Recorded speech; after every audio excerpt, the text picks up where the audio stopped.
Si nous examinons les 5 principales bourses en monde en termes de capitalisation boursière, qui est la valeur totale de toutes les actions cotées en bourse, nous constatons que la bourse de New York NYSE, située en Amérique, occupe la première place, avec une capitalisation boursière de 25 trillions de dollars et plus de 2400 sociétés cotées. En deuxième position, nous avons le Nasdaq, également situé en Amérique, avec une capitalisation boursière de 21,7 trillions de dollars et plus de 3000 sociétés cotées.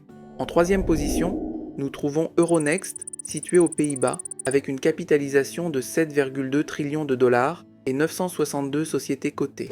À la quatrième place, nous avons la bourse de Shanghai, située en Chine, avec une capitalisation boursière de 6,7 trillions de dollars et environ 1500 sociétés cotées. Et à la cinquième place, nous retrouvons le Japan Exchange Group, situé en Japon, avec une capitalisation de 5,9 trillions de dollars et plus de 3700 sociétés cotées. Il est important de noter que le nombre de sociétés cotées peut varier d'une année à l'autre en fonction du nombre de nouvelles sociétés rejoignant ou quittant la cotation boursière. Cela n'empêche pas de placer indéniablement l'Amérique en tête, avec une capitalisation boursière totale de 46,7 trillions de dollars et plus de 5400 sociétés cotées dans différents secteurs.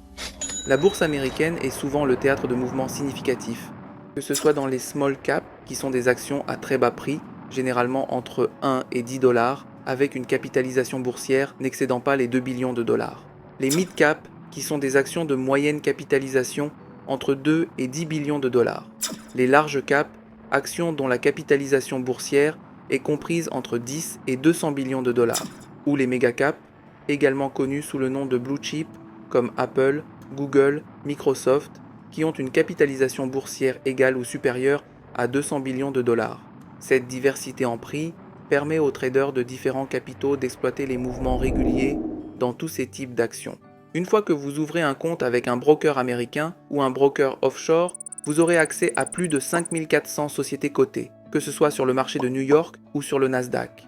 Dans cette chaîne, nous allons parler de comment scanner le marché américain pour trouver ses actions, la gestion des risques, les stratégies d'entrée et de sortie, les stop-loss, de comment trouver le bon courtier pour vous et tout ce dont vous aurez besoin pour exploiter efficacement ces mouvements dans différents types d'actions.